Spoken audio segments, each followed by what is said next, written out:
안녕하세요. 여러분의 뇌 건강 가이드 신경과 전문의 박재현입니다. 저는 서울 양재역에 있는 삼성 스마트 신경과에서 어지럼증, 두통, 각종 신경계 질환을 열심히 진료하고 있는 18년차 신경과 의사입니다. 네, 원장님 이제 여름이 다가오다 보니까 날도 더워지고 땀도 많이 흘리고 이러다 보니까 좀 머리가 핑 도는 느낌이나 어지러운 느낌이 좀 자주 드는 것 같더라고요. 저도 이제 살짝 어렸을 때부터 그런 현상들이 있었고, 특히 최근 들어서 저희 이제 중학생 아들이 요새 갑자기 기립성 어지럼증이 자꾸 생겨서 눈앞이 까매진다 이런 얘기를 많이 하더라고요. 저희 환자분들은 확실히 날씨가 더워지면서 이런 증상을 호소하시는 분들이 더 많습니다. 겨울철에는 이런 증상들이 많이 없는 것 같은데 여름에 특히 이런 증상들이 좀 자주 일어나는 이유가 있을까요? 대표적으로 뇌 혈류가 부족해질 때 우리가 핑 도는 어지럼증, 약간 쓰러질 것 같은 어지럼증을 느끼게 됩니다. 날이 더워지면 이런 증상이 잘 생기는데 그 이유가 우리 몸의 열을 발산하기 위해서 혈관이 확장이 됩니다. 특히 다리에 있는 혈관이 확장이 되면서 뇌로 갈 피의 일부가 배라든지 다리에 쏠리면서 뇌로 가는 혈류가 부족해집니다. 특히 이런 현상은 오래 앉아 있거나 오래 누워 있다가 일어나는 순간에 순간적으로 다리로 피가 쏠리면서 더 많이 나타나게 됩니다.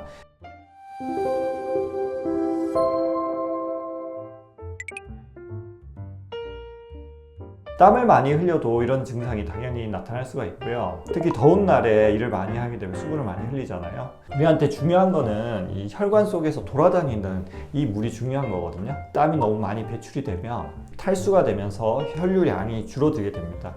그러면 역시 어지럼증이 잘 생기게 되고, 여름에 땀을 많이 흘렸을 때 눈이 앞이 아찔아찔한 느낌이 들면 물만 마시지 말고 식사를 같이 한다든지 염분을 따로 섭취한다든지 이렇게 하는 게 좋습니다. 그래서 이온 음료를 마셔보면 좀 짭짤한 맛이 날 거예요. 이온 음료에는 필수적으로 이런 염분이 같이 들어있거든요. 그래서 여름에 땀을 많이 흘리는 것도 말씀하신 대로 어지럼의 원인이 될 수가 있습니다. 그러면은 고령자나 혈관 질환이 있으신 분들은 좀 더 각별히 주의를 해야 될까요? 우리가 제일 많이 걱정을 하는 게 뇌혈관이 안 좋은 분들이에요. 특히 혈관이 나빠질 만한 요인이 있는 분들이 계시죠. 고령도 고령이지만 혈압이라든지 당뇨, 고지혈증, 흡연 이런 소위 위험인자를 가지고 있는 분들은 뇌혈관 중에 일부가 막혀 있거나 좁아져 있을 가능성이 높습니다. 보통 사람들은 살짝의 현기증만 느끼고 끝날 일이 혈관이 좁아져 있거나 막혀 있는 분들은 순간적으로 뇌 혈류가 완전히 차단되면서 뇌세포가 죽는 경우가 생겨요. 그게 바로 뇌경색이죠. 그래서 한쪽 뇌혈관이 막혀 있는 분들 중에서 여름에 뇌경색이 생겨서 오시는 분들이 계시고, 혹은 그게 이제 순간순간 살짝씩 오기 때문에 생겼을 때 당신은 본인이 모를 수가 있어요. 몰랐는데 나중에 MRI 찍어보면 하얗게 뇌세포 손상된 것들이 많이 보이거나 더 진행한 게 보이거나 그럴 수가 있는 거죠. 두 번째로는 심장 기능이 좀 떨어져 있는 분들 중에서 이런 상황에서 위험할 수가 있는 거예요. 심장 기능이 괜찮은 사람은 순간적으로 다리에 피가 쏠리더라도 약간의 현기증을 느끼고 심장이 바로 그 혈류의 부족을 보완을 해주거든요. 순간적으로 심장이 빨리 뛴다든지 심장이 세게 뛴다든지 이런 식으로 보완이 되고, 혈관도 탄성이 있기 때문에 밑으로 쏠렸던 피가 금방 다시 올라오게 되는데, 혈관 탄성이 부족하고 심장 기능이 떨어지게 되면 그 보상이 잘 안 이루어져요. 그래서 뇌혈류가 급격하게 줄어들게 되고 약간의 현기증 정도가 아니라 의식을 잃고 실신을 한다든지 아니면 혈류가 부족해져서 뇌 손상이 온다든지 이런 문제가 생깁니다. 이렇게 살짝씩 그런 어지럼증이 생기고 또 내가 나이가 젊고 이때까지 다른 병이 없다라고 하면 살짝의 현기증으로 생각을 하고 물을 많이 드시고 잠을 충분히 자고 이런 식으로 관리를 해주시면 되거든요. 두 번째로 이 여름철 현기증이 위험한 경우들이 있죠. 심장이 안 좋거나 뇌혈관이 좁아져 있거나 막히거나 고령일 경우, 그리고 혈관이 안 좋을 가능성이 있는 분들, 고혈압, 당뇨, 흡연, 고지혈증, 기저질환이 있는 경우에 현기증이 갑자기 생긴다, 없던 게 생긴다, 점점 늘어난다, 이런 증상이 있으면 신경과 진료를 봐서 혹시 뇌혈관에 문제가 있는지 한번 체크를 해보시는 게 좋을 것 같아요. 그리고 마지막으로 온열 질환 질문을 주셨는데, 평소에 여름에 조금 더운 정도에서 일어날 때 어지러운 정도가 아니라 여름에 땡볕 아니면 뜨거운 근로 환경, 그런 데서 오래 일을 하다 보면 이제 몸의 체온 조절을 하는 중추가 순간적으로 일을 못하는 거예요. 우리 체온이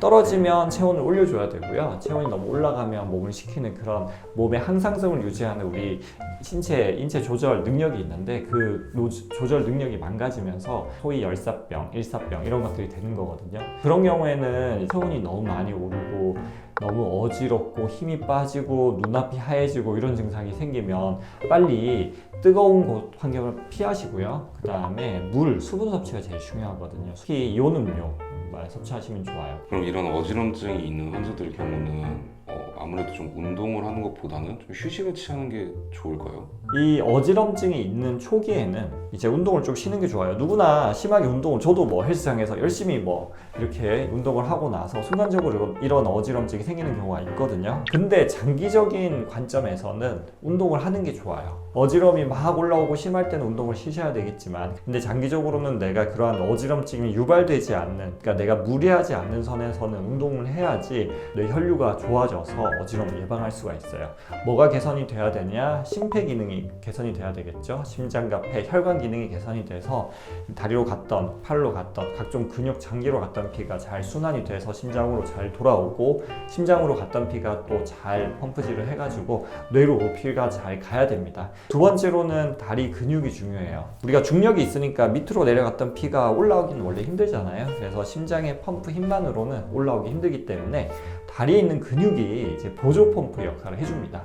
특히 종아리 근육이 중요한데, 이러한 이제 다리 근육 강화를 통해서 다리로 내려갔던 혈류가 위로 잘 올라가게 도와주는 게 좋아요. 그래서 계단 오르기라든지 실내 자전거, 특히 근력 운동 중에 스쿼트 같은 근력 운동 혹은 뒤꿈치 이렇게 들어주는 종아리 강화 운동, 이런 것들을 꾸준히 한다면 이러한 어지럼, 심지어 더 나아가서는 뇌졸중이나 실신 등을 예방하는데 큰 도움이 됩니다. 원장님, 그래도 제가 인터넷에서 찾아보니까 이 여름철 어지럼증의 원인 중에 하나가 고혈압약이나 이뇨제, 전립성 비대증 약 이런 것들도 이제 위험할 수 있다고 하던데. 맞습니다. 그래서 우리가 이제 노인성 어지럼증의 제일 대표 원인이 기립성 저혈압이고, 기립성 저혈압의 제일 흔한 원인이 약에 의한 거예요.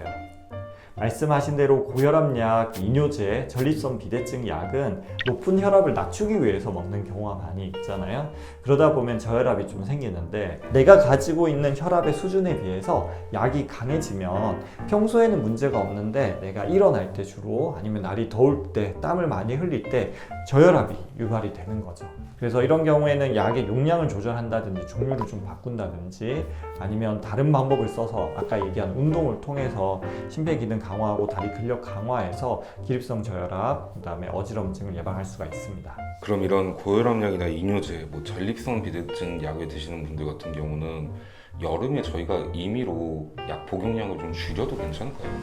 임의로 줄이는 거는 그렇게 권하진 않습니다. 대부분 약을 그냥 1년치를 받아가는 게 아니라 그래도 몇 달에 한 번씩 병원에 가서 약을 타실 거 아니에요? 또 이제 환자분들 중에서 그런 분들이 계세요.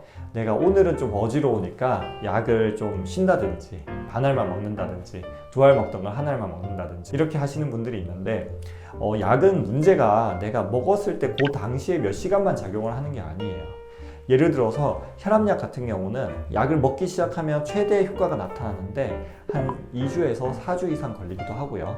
반대로 약을 끊었을 때 그 효과가 완전히 사라지는데 또 3, 4주 걸립니다. 문제는 내가 오늘 컨디션 안 좋다고 약을 안 먹고 이러다 보면 지금 오늘의 혈압도 좀 들쭉날쭉해지겠지만 이게 1주, 2주, 3주 후 혈압이 들쭉날쭉해지는 결과를 가져오고, 그게 누적이 되다 보면 혈압이 약간 요동을 쳐요. 근데 혈압이 높은 상태로 계속 유지되는 것만큼 안 좋은 게, 혈압이 높았다가 떨어졌다가 이런 변동이 심한 것도 썩 좋지가 않아요. 그래서 우리 혈압약을 드시는 분들은 그 정해진 용법대로 보통 하루에 한 번 드시는데, 하루에 한 번 일정한 시간에 꾸준히 먹으라고 말씀을 드리는 이유가 그렇기 때문이거든요. 근데 이제 임의로 조절한다? 이거는 좀 잘못 조절할 가능성이 되게 높아서 그렇게 추천드리진 않습니다.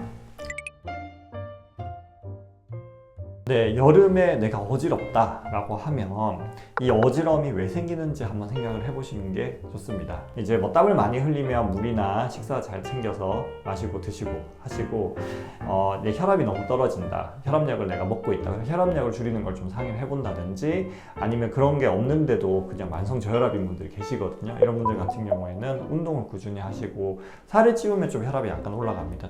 마른 체형이라면 체중을 좀 늘리는 게 도움이 되고요. 그 다음에 내가 위험 인자를 가지고 있다. 심장병, 뇌혈관 질환, 혈압, 당뇨, 흡연, 고지혈증 이런 위험 인자를 가지고 있는데 어지러움이 점점 심해진다. 너무 자주 나타난다. 라고 하면 병원에 가서 검사를 해서 뇌혈관에 문제가 있는지 체크를 해보는 게 좋겠네요.